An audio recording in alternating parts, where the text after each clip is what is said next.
Oi pessoal, bem-vindos a mais uma aula de biologia. E o assunto dessa aula são os sistemas de determinação do sexo que não envolvem cromossomos, tá? Como a gente tinha visto no vídeo anterior, sistema XY, sistema ZW, sistema X0. Aqui a gente vai falar de dois processos, a partenogênese e depois a gente vai falar sobre a determinação do sexo, que ela é limitada pela temperatura. A partenogênese, pessoal, é o seguinte: alguns animais fazem isso, tá? Por exemplo, abelhas, né? Algumas vespas, enfim, geralmente animais, né, da ordem Hymenoptera.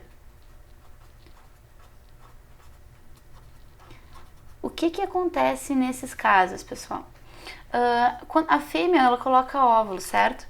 Se esses óvulos forem fecundados por um espermatozoide, tu vais ter um óvulo que vai ser diploide, porque N cromossomos do óvulo mais N cromossomos do espermatozoide, tu tem um óvulo diploide. E aqui, pessoal, sempre que tu tiver um óvulo que foi fecundado, tu vai dar origem a uma fêmea. No caso de abelhas, por exemplo, pode ser a abelha rainha ou operário. A abelha rainha, pessoal, e a operária são fêmeas e são diploides. A diferença entre uma e outra, bom, começa pela parte morfológica. A rainha, ela é muito maior do que a operária, né? E quando a gente passa para a fisiológica, a gente vê que a rainha, ela é extremamente fértil e as operárias são estéreis. Essas diferenças se dão em função da nutrição que os bebês, abelhas, né, recebem durante o desenvolvimento embrionário. A abelha rainha, né, o óvulo que for dar origem à abelha rainha, vai receber nutrição por muito tempo, né? Por isso que ela cresce bastante, se desenvolve bem e fica fértil.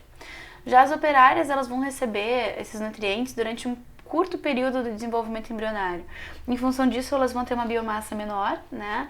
E vão acabar também sendo estéreis. Então, só quem coloca ovos mesmo, no caso, né, das abelhas, são as rainhas. E é muito interessante como isso tudo acontece, né? Na verdade, para a rainha conseguir espermatozoides, ela tem que fazer uma coisa que a gente chama de voo nupcial, né?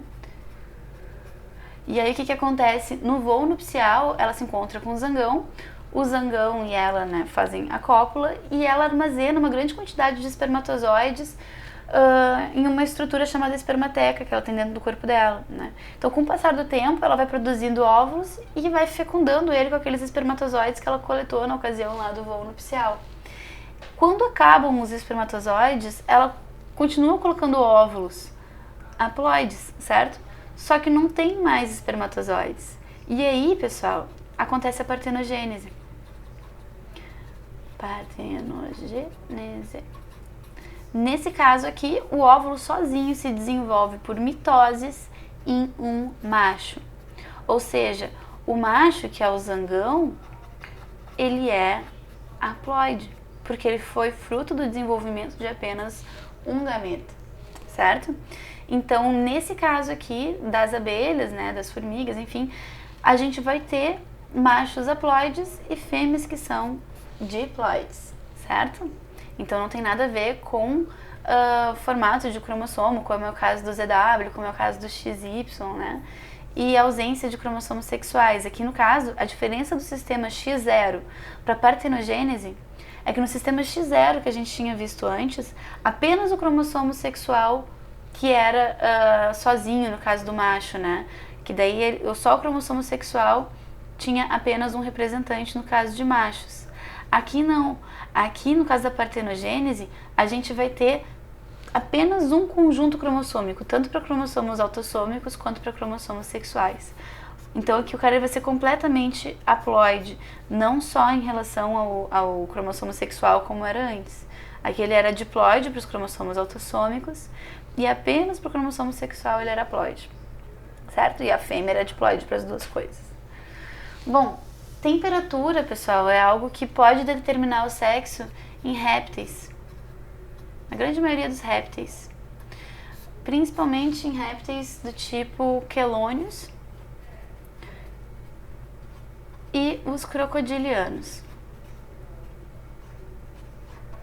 Quelônio, tudo que tem cara de tartaruga, tá, pessoal? Tartaruga, cágado, jabuti. A diferença entre esses 3 animais é que a tartaruga, ela é marinha, o jabuti é terrestre e o cágado é de água doce, né? Se tu pegar um desses bichinhos e mudar o habitat deles, eles morrem porque eles não são adaptados. Mas uma coisa eles têm em comum, além do casco e do plastrão. Os quelônios, pessoal, eles são animais cujo sexo é determinado pela temperatura dos ninhos. Quando as tartaruguinhas colocam ovos lá na praia, a temperatura do ninho, onde os ovos são enterrados, vão determinar se vão nascer machos ou fêmeas. No caso dos quelônios, temperaturas altas, tá? Vou aqui virar os Celsius altos, para vocês lembrarem. Temperaturas altas acabam determinando o nascimento de fêmeas e temperaturas baixas acabam determinando o nascimento de machos, certo? Bom, existem estudos que indicam que a população de fêmeas, no caso de quelônios, está cada vez maior e tende a ser exclusiva de fêmeas.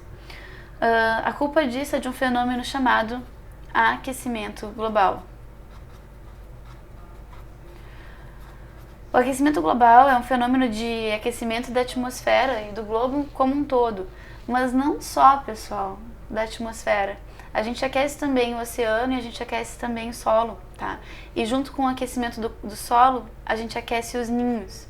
Se a gente aquece os ninhos, a probabilidade de nascer fêmeas é maior. E aí eu pergunto para vocês, pessoal, tem como sustentar uma população natural de quelônios só com fêmeas? Não. A resposta é não. Essa população ela tende ao colapso, ou seja, ela tende à extinção, porque apenas fêmeas sozinhas não conseguem ter filhotes. Então vai chegar um momento em que esses animais eles vão beirar a extinção. Bom, no caso dos crocodilianos, acontece o contrário. Temperaturas altas do ninho determinam o nascimento de machos e temperaturas baixas do ninho determinam o nascimento de fêmeas. Não preciso nem dizer que eles também estão sujeitos ao colapso populacional. Certo, gente? Até a próxima aula e um beijão!